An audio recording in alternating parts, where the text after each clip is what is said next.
Hello, everyone. Welcome to today's episode, Iron Capital Talks. Hope everybody is doing well. The fam is good. Our podcast, we aim to interview C-level executives, founders, real builders in the space, in the blockchain industry, digital finance, general speaking, successful entrepreneurs from wealth industry.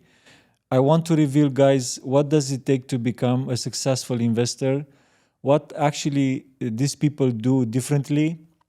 What sets them apart from the ordinary, the mindset behind of their success. In today's episode, the conversation is with Eran Elhanani, the co-founder of BullPerks, a multi-chain launchpad, an usual speaker for crypto events. He's been mentioned as a top pioneer alongside with another 34 big names in shaping the future of metaverse.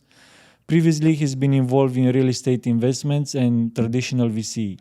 Holds degree in medicine, computer science, and math from the prestigious Hebrew University in Jerusalem. Eran, welcome to Iron Capital Talks, and thank you for accepting our invitation. Thank you. I appreciate it. You have a passion for crypto gaming. We go straight to the point because I have a lot of questions for you. I'm super happy. Shout out to my team. We brought you here. I know you have a big passion for crypto gaming. Are you a gamer too? So to be honest, not a big gamer.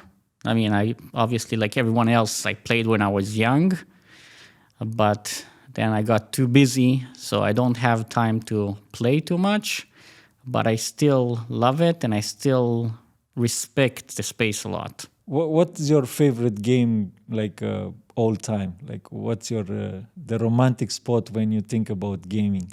Well, I mean, Emotionally attached to say that. I mean, my biggest games were like everyone, probably FIFA and stuff like that. I mean, both playing and being a manager, creating teams, winning teams. I played a little the D&D kind of games, Dungeons and Dragons, quests, some fighting games. That's what I used to play. We can see some diversity there, not really a niche. Yes, I tried different things, for sure. Yeah, that's the beauty of gaming. You can literally go in every single domain and try the different experiences, from cars to shooting to football, everything. When did you have your first interaction with crypto, and from what perspective did you evaluate the cryptocurrencies to understand from the business-wise point of view? Like literally, okay, I need to build here something. So my first exposure to crypto was to Bitcoin in 2013. One of my employees, who knows that my background is in computer science and math, came to me and mentioned, oh, there is something new out there. You should check it out. I looked at it, and since I do have the background in computer science and math, and business background, then I immediately realized the potentials of Bitcoin. So I got in, and my first investment was in Bitcoin around $100. Obviously, then the market went up. I was very happy until then there was the America tax, and they declared that they're going to tax crypto, and that went down. And the China ban, the first China ban, so crypto went down. I saw it going down from like 1,100 down to like 300-400, managed to cash out quick, made 3-4x on my money, and was pretty happy. I mean, I put like 25K, made 75 profit, not too shabby for a small investment, for quick investment. I mean, Bitcoin went down to around a little less than 200 before it started bouncing back. And then I started investing on and off in Bitcoin and ICOs in the 2016, 17. I invested in tens of different projects. Some did well, some not as well. It looks like a real roller coaster. A lot of ups and downs, going to from very successful investments back to the entry point almost, right? For sure. I mean, I had projects that did 100x, and I had projects that were 100x and went down to zero, complete zero. So yeah, in crypto, you win some, you lose some, and you hope that you win more than you lose. But definitely it was a stage on your journey where you understood a lot of things. From my perspective, is way harder to manage when you are profitable than when you are, let's say, losing towards the entry point. Like when you have the ability to press three buttons and cash out 200k or even more, is way harder to manage that feeling of not doing it and stay calm. There is the natural greed. They always think, but what happens if it does 10x from here? I made 100,000 or 200,000, but maybe I can make 1 million or 2 million. Should I cash out now, later? And then later it goes down and you're like, I should have cashed out. Or when you do cash out, then it goes up and you're like, I should have stayed. And now, how do you approach this kind of emotions? Like, how do you manage? So the key is to always take some profit. If your investment makes you a profit, take some money out, make sure that you covered your initial investment plus a little, and then let the rest, continue if you believe in the project long term. If not, which some projects are not long term, then you cash out everything. Just to put your mind in a more peaceful mood. Yes, that way at least I recovered my money and made money. So worst case scenario, the rest goes to zero. You're still in a profit. That's absolutely right. Yes, indeed is a good strategy, which I follow too. It's a very good way of doing investments, just trying to cover your investments as soon as possible, your basic one, the principal, and then just play the cards with the market. Yes, that's the key for in investments. Not to lose, get your money back, and then the rest is gravy. Indeed. I want to touch maybe a controversial point of view when it comes to crypto gaming and gaming in general. We see nowadays a lot of projects, they advertise as play to earn. As a gamer, as you mentioned already, you played a lot in your teenage period, myself included. We didn't play to earn anything. It was just pure fun, right? A lot of enthusiasm, and I will never trade those nights for any amount in the world. When playing FIFA, Juventus just scored me a goal in the last minute, and I broke the keyboard at 8 o'clock in the morning. Those kind of emotions are literally priceless. So when I see now, actually they call us in this ecosystem of playing to earn instead of playing and earn. Right? Because we don't play to earn anything. We want to play for fun. The product has to bring a lot of joy and happiness at the end, to make me come back and play again and again. This is the first rule. And then, as a bonus, if you can plug in the blockchain technology and say, okay, you won 10 races, here you go, 2,000 token, go and exchange whenever you are for hundreds of bucks, it's perfectly fine. What is your approach about this play to earn marketing? So I totally agree with you, and I actually wrote an article that was very trending in Hacker Noon, and I said, the play to earn is dead concept. It's not sustainable. Same thing with all these move to earn and do whatever to earn. It's a concept that can't survive long term. People start with it maybe, but if that's not their passion, they won't continue. It has to be do something and earn as a bonus. So definitely it has to be a play and earn and not a play to earn, because that's not going to work long term. And we've seen that happen in many projects. People start, and in the beginning maybe they earn enough money, then more people join, and the earning suddenly is not as large, so they just stop.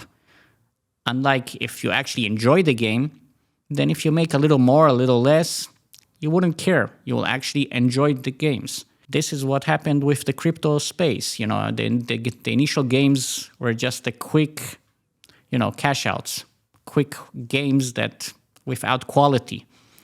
And that burned the space.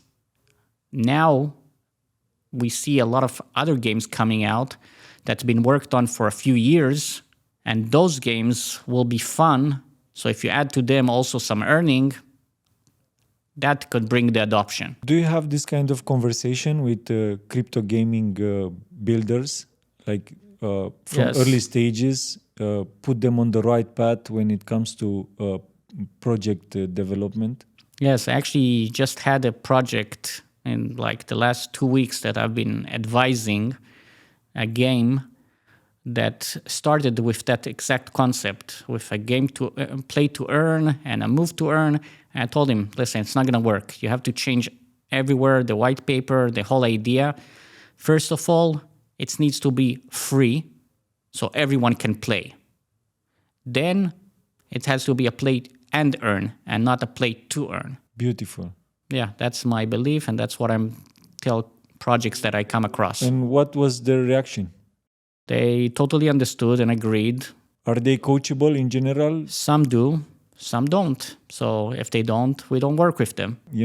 Straight to the point. And I think this is the right direction, because when you call me to be your advisor and, have a look and put my name next to your project, you have to understand that you need to do things in a certain way. And obviously, which are not good, you have to remove them.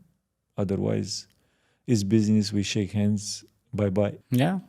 I mean, we actually stopped taking advisory roles because, you put your reputation, your name on the line, everything you built for tens of years, and then they do whatever they want, and the investors and afterwards community come to you complaining about what happened with this, what happened with that, and you're like, I was just an advisor. I mean, very limited role. I can, you can bring a donkey to the well, but you can't make him drink.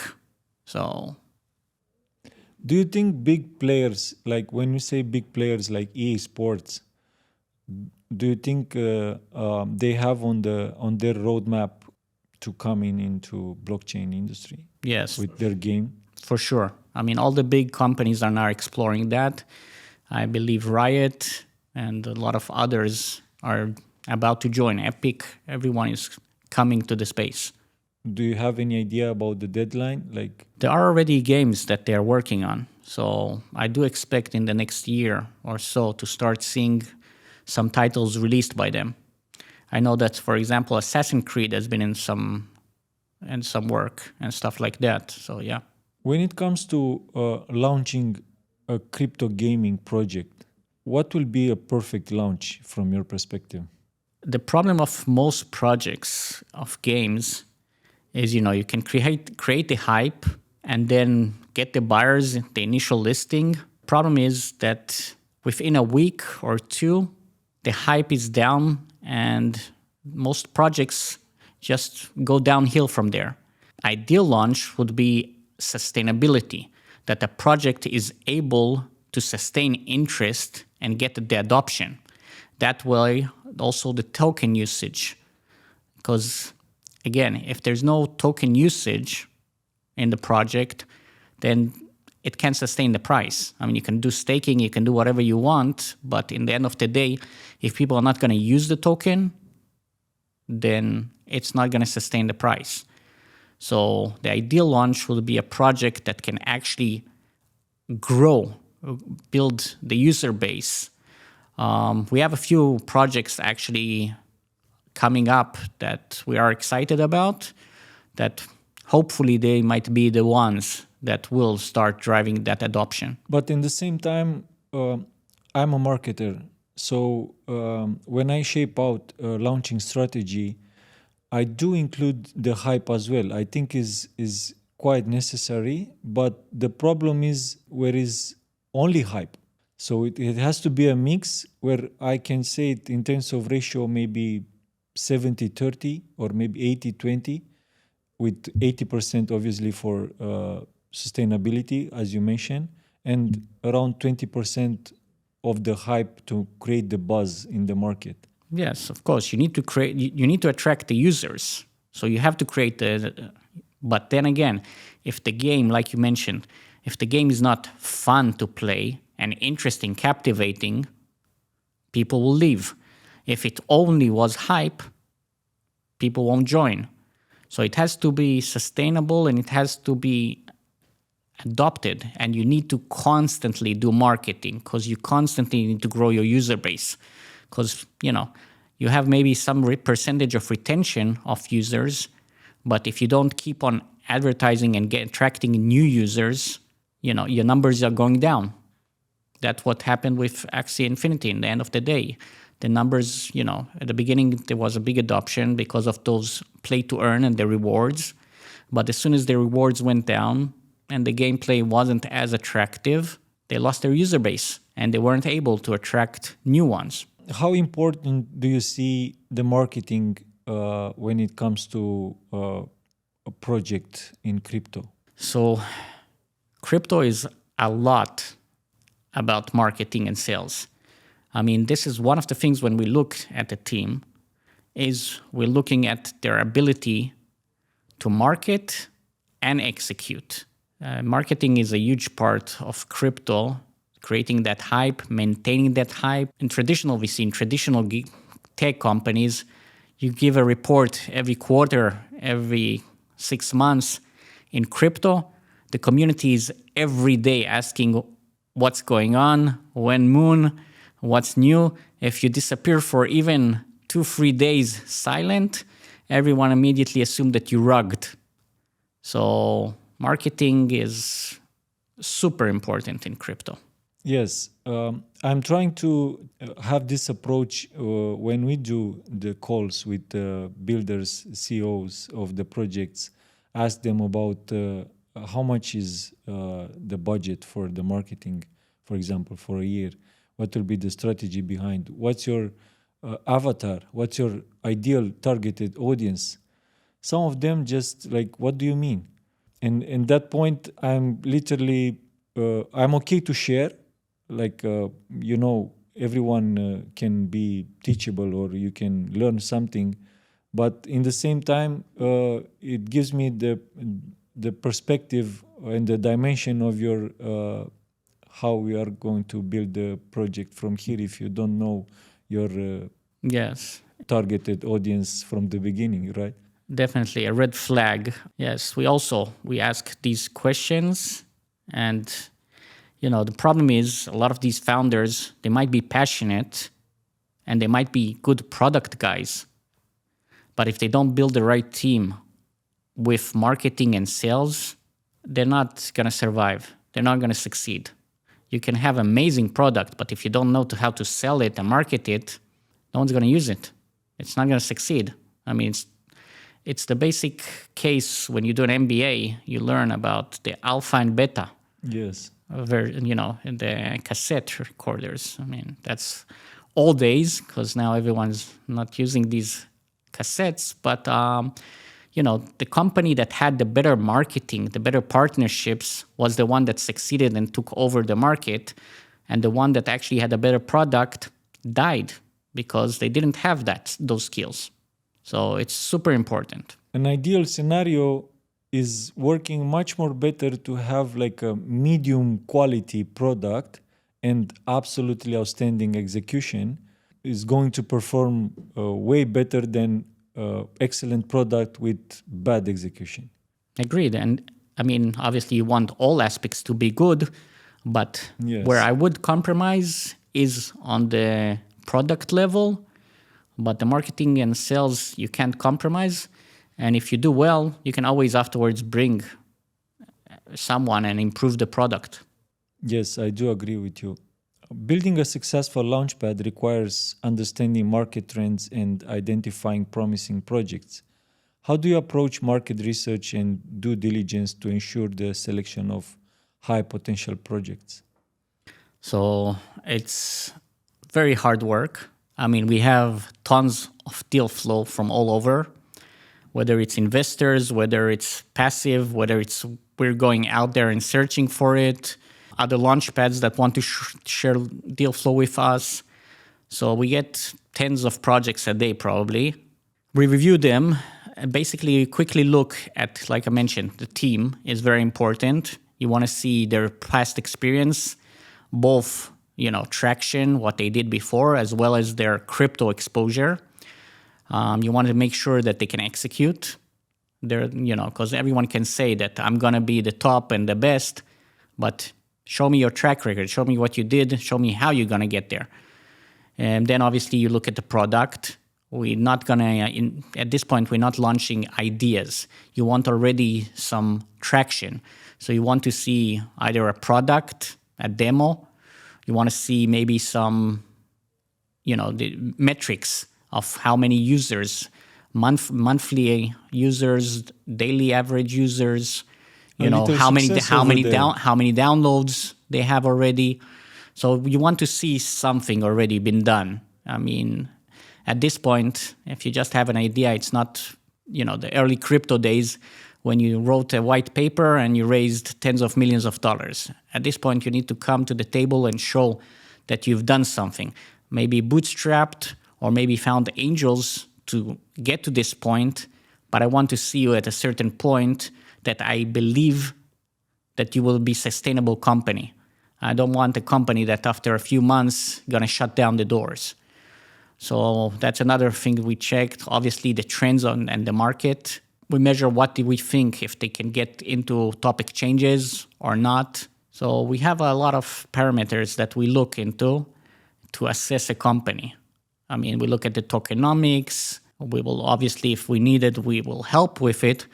But we need to see certain potential. We need to see certain understanding. Like you said also, we want to see if they're coachable or they're cocky and think they know all, and then good luck. So there's a lot of parameters. What will be that, if you can mention only one, because I'm sure there are more than one, but that particularly key element, if exists, will give you an absolutely no, big red flag, and bye-bye immediately. A no?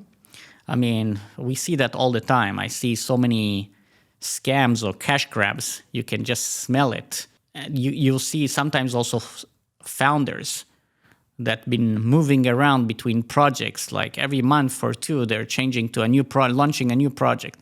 If you don't show me that you can stay somewhere, build, I'm definitely not interested in you helping you move to do a cash grab and move to the next project. So yeah, that's why I said that the team is super important to me. I want to see serious people on board that done things and show commitment. Absolutely, yes. What about the aspect where the team gives them the reward before the delivery deadline? That's a red flag. That's obviously not acceptable. I mean, when we look at tokenomics, it's the first thing we'll tell them: team can't get tokens or any rewards before the investors cash out at least some portion back. I mean, it doesn't make any sense that the team will compete or beat the investors in the cashing out. I mean, we always put a minimum usually is a 12-month cliff for a team. I mean, we accepted a few times 6 because everyone got earlier, but usually we'll push to a minimum of 12 months all the way up to 24 months cliff. And then usually we'll look for a 20 plus months vesting after that. So we want to see a commitment of like 3 years. At what point would you label a launchpad being successful? So as a business, it's simple metrics. You'll see right now there is websites that rank launchpads by all-time high and by current ROIs. I think the all-time high is a little problematic because that encourages projects to just want to make the multiples. The more important thing is the sustainability. So looking at some of these graphs, you see that they made 40x with a sniper bot. They made 40x, and immediately after that, they go down to 5 to 10x, and from there, it's downhill usually. We don't want to see that, to be honest. And that sometimes could hurt us with the ranking. We took projects that we preferred that they'll do 3 to 5x only, but be able to maintain their price rather than see that 40x and then go down to the 3x. And after 2 years or 3 years, you can still find the game in the market. Yes, I mean, that's what we're looking for. We're looking for projects that, their all-time high is not necessarily going to be the first day. Yes, absolutely right. How would you position BullPerks as a launchpad for the next bull run? So BullPerks right now is, it was always, for the last 2 years, it was ranked in the top 5, top 10. We've shifted our business model a little bit. We used to do most only launches of IDOs, and now we are more focused on incubations. Because like I told you, the problem when you come as an IDO platform is you give a boost in the end of the day. I mean, you can't do a lot in 2-3 weeks when a project is about to launch. So you have to hope that they're good enough and strong enough in all aspects in order for them to succeed. And we've seen a lot of mistakes being done, whether it's from market making aspects, communities, exchanges, building treasuries. There have been a lot of mistakes done for projects that we launched. So this is why we decided that it's much better to take them, some of them at least, that we see potential. We take them early, like 3 months in advance, and we help them build. So they build organic communities. We can bring them the KOL support. We can introduce them to exchanges. We can introduce them to market makers. We can build a strategy together of market making and build treasury building. We can help with introduction to funds. So we have a lot more impact, and we can make sure that the project has better chances of success. That's why we changed to that kind of model. Actually, to have a more control from even you take the project from earlier stages, but to have in your hands, let's say like that, the entire roadmap, the entire picture of the project, and help the project out with all the needs. Yes. On the right path directly. Yes, and also help the founders, because 2-3 weeks just before the IDO, when they're super busy, you're not going to give them a lot of input. You're not going to coach them a lot. I mean, you can give an advice here, advice there, but if you get them 3 months before, you can really coach them and mentor them to be better. That's where you really will have input. So that's where we prefer. Which crypto game do you see as a main horse in terms of mass adoption? The one will destroy the market first. So one of the projects that I'm personally excited about is Godzilla. I'm not sure if you're familiar. I heard. So yes, I know the brand. They've been building for the last few years. That's a studio with over 100 developers building for the last few years a AAA game. I mean, I've seen the demos and I've seen the gameplays. This is like a AAA game. This is what crypto was waiting for. This is like the Fortnite of crypto. So I'm very excited about that. And also the model is smart. They're not just looking for crypto gamers. They're looking for gamers. Then the angle of crypto is a bonus. And they'll educate you about the crypto. But they're targeting gamers in general. And I mean, they raised a lot of money. Normal, yeah. They raised tens of millions of dollars. So I really believe that they have the backing of top VCs and the length to go and do the marketing that is needed to bring that adoption. When is the date of releasing the game? I mean, obviously it will depend on the market, but I believe that they will be launching over the next 2 months. So very excited. Can you share the key mindset principles that have contributed to your success in business? Hard work. I mean, My day starts at like 6:30 or 7 in the morning. I start checking my messages, and I work usually until 9 or 10 p.m. easy, sometimes until midnight if I need to. So some would call me an workaholic. Sorry, not an alcoholic, but a workaholic. But Not a good mix, though. yeah, big difference. I don't drink. I try not to drink alcohol, actually. So, but yes, I mean, it obviously comes on the expense of personal life and relationships. But like you said, there are no shortcuts. Sometimes you might be lucky, so maybe there'll be a shortcut. But usually those shortcuts are only scams or stuff like that. And for serious people, you have to put in the work. And then luck means that you've been there in the right place, prepared, that when you recognize an opportunity, you jump on it. That's what luck means. It's not that you sit on the beach and waiting to win the lottery. It's hard work and being there, prepared. So when the opportunity presents itself, you're there and you're ready to jump.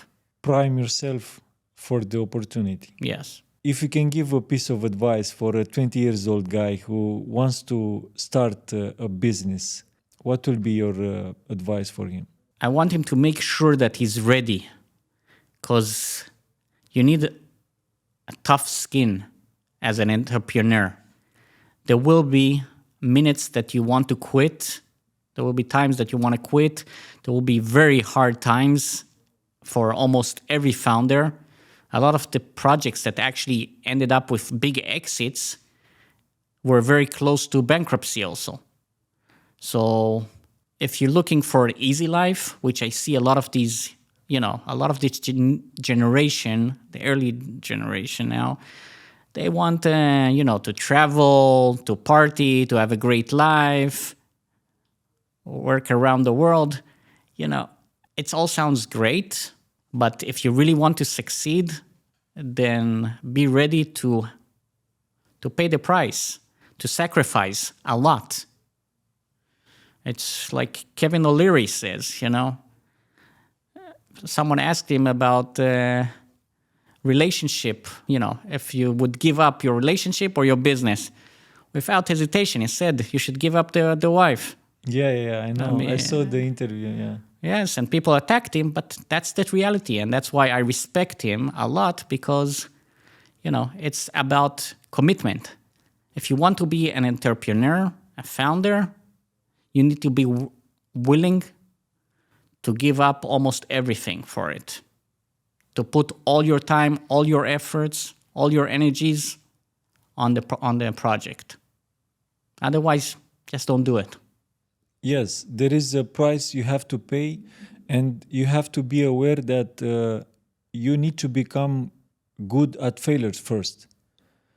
Yes. Because you are going to face much more faster and easier and more often a failure than success. Yes, most successful entrepreneurs failed at least a couple times in their life before that. It's mandatory even, I would say. I would personally rather invest in someone that failed and learned rather than invest in someone that just been lucky and successful, because when shit will hit the fan, I want someone that been there, went through it, and overcame it. Yes, someone who's resilient. Right. So that matters. Can you highlight a specific failure? A memorable one? For me? Yes. Well, definitely have. Not sure if I can describe it here. But I had a project. One in a funny way, let's say like that. The one was... I'll tell you in a funny way. So I had a project that I invested in, a lot of money, did very well. I was, let's say definitely a nice 7-figure plus on it. And I remember going on a vacation, finally a weekend off, going to some nice resort with some girl. And as soon as we got there, that project got hacked. And I was without my laptop, not able to do any trading or anything, not able to try and rescue the little that was left. And, and you just see them on your phone. You see the alerts, how the price is going down, and you see all your money like going out of the window. And, she's like, oh, let's go into the jacuzzi, let's make love, whatever. And you're like, I'm just losing millions of dollars. Leave me alone. Go to the beach or something. So, yeah. That's a real funny story, but in the back end, I'm sure it hurt a lot. For sure. It took a long time to recover from that. More mentally than Yes. financial-wise. Both. We are going to hit the end of the podcast, but I still have some questions, and we are going to put it into like a flash interview, 10 questions, 10 quick questions, and that's it. Sure. Okay. So my first question from flash interview is, from 1 to 10, how big is your risk appetite as an investor? I would say 8. You just did an investment in a crypto gaming project. You need to choose from these two scenario options when it comes to exiting it. 1 million in 6 months or 50 million in 7 years. 50 million in 7 years. What do you really want to achieve in business? And describe, please, your perfect life picture. I mean, I'm never going to be really retired, but maybe a more relaxed lifestyle when I can more travel and enjoy life. Because right now, I work from morning till night, so I don't really get to explore and enjoy life as I should. So the perfect picture is where you do less and think more. Is do less work and enjoy life more.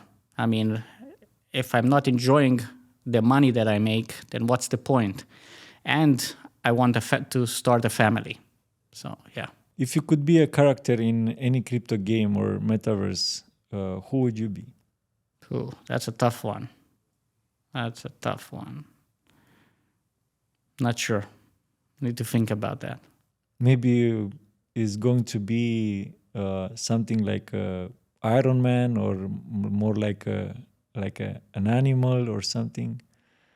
No, I mean, maybe Batman. Yeah, always wanted to be Batman.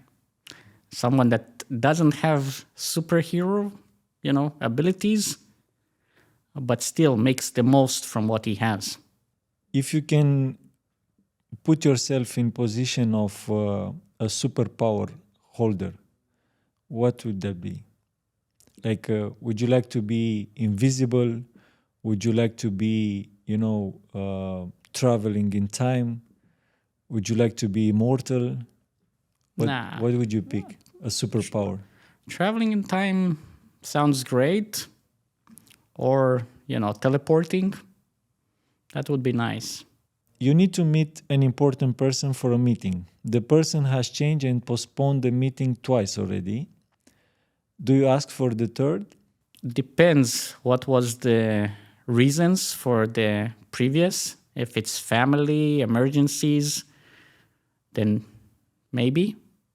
But if I feel that I was disrespected, or that he feels that his time is more important doing something else, then I wouldn't. You want to bring a solid project on the Launchpad. You set the online call with their CEO. At the time of the meeting, the CEO joins the call laying down on the sofa, eating an apple, and randomly have loud answers for another person in the house. Is this scenario affecting your evaluation and interest in the project? For sure. I expect them to be serious. If I come and I waste my time, which a lot of others are looking for this time. So if I gave you this time, I expect you to be on time and I expect you to be serious. I can understand that every now and then there might be some circumstances, so I'm not immediately going to shut the call down. But let's say that in life, first impressions are crucial and very hard to fix.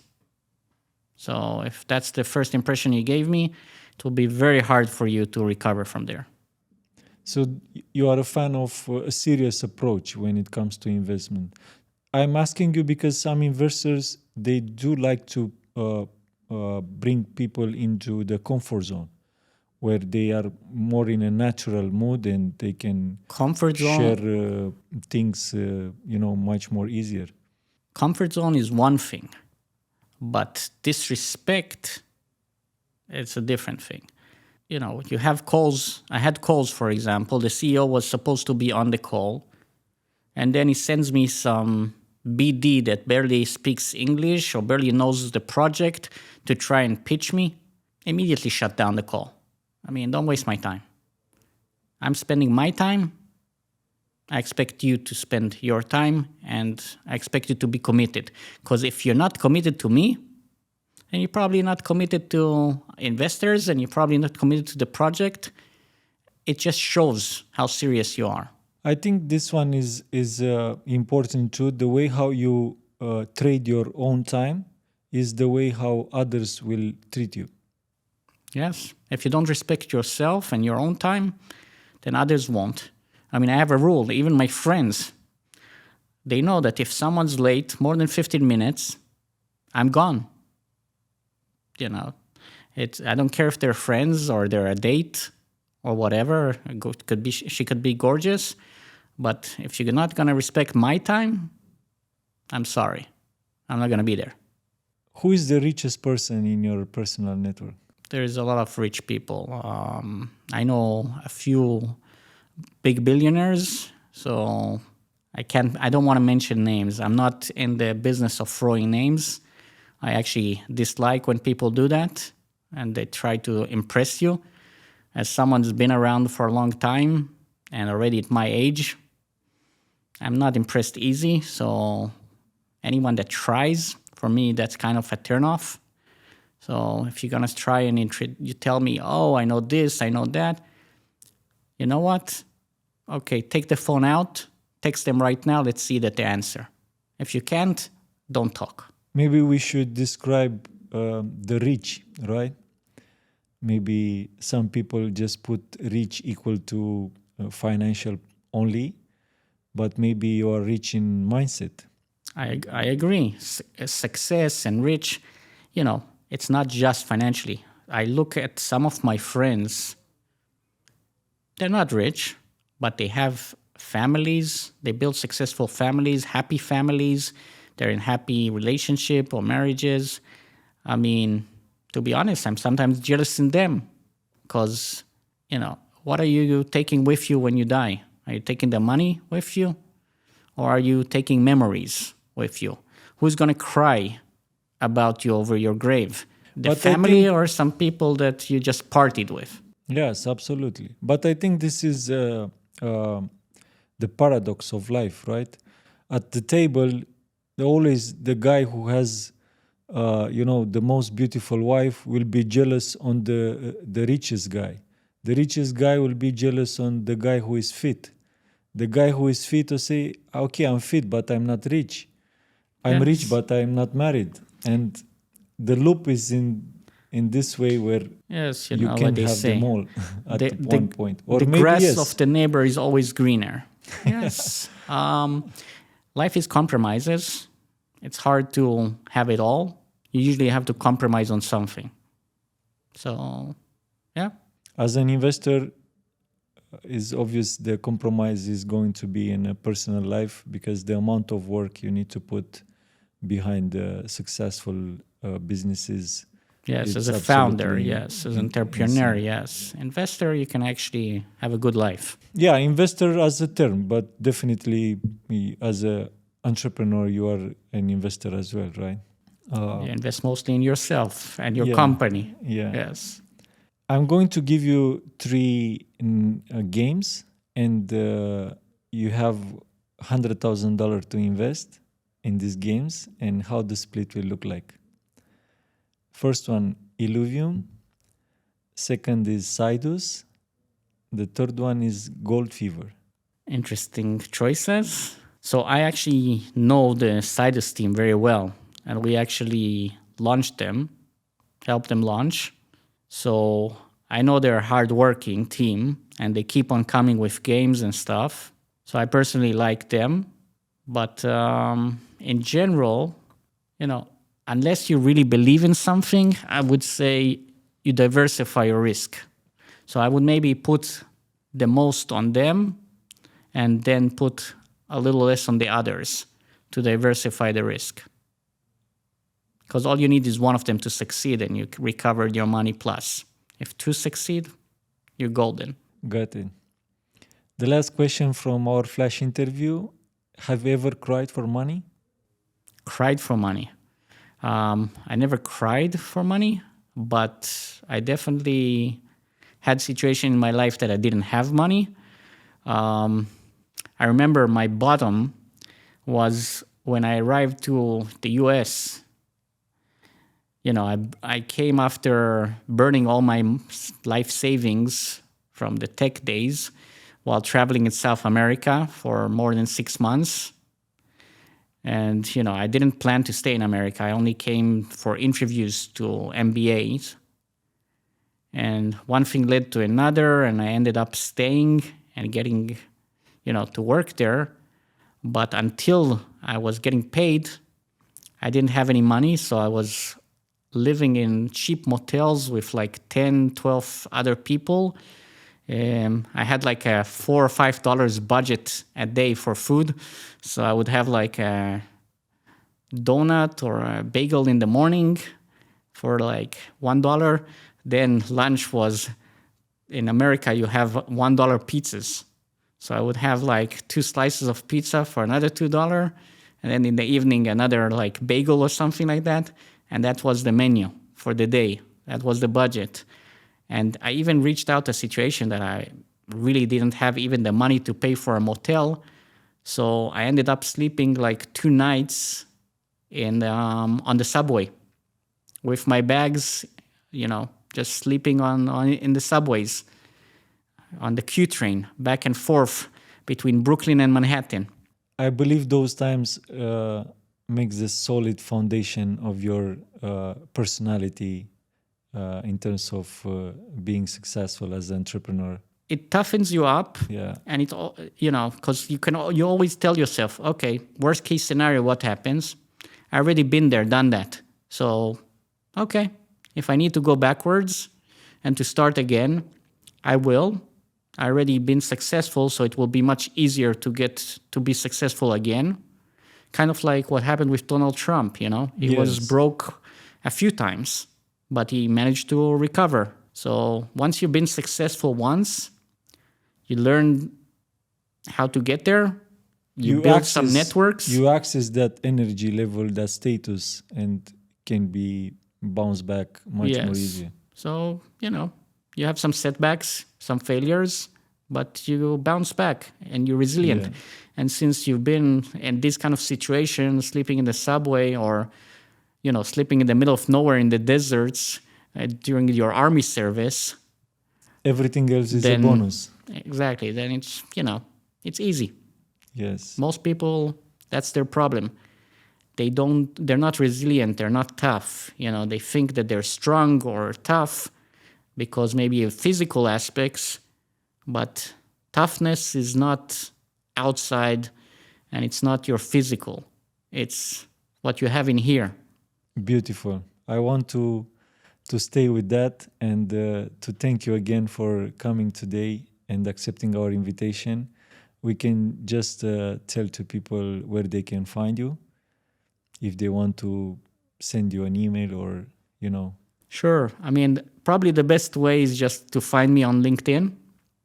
I do check my messages, not every day, and I don't respond to everything because I get probably 20, 30 messages a day, if not more sometimes.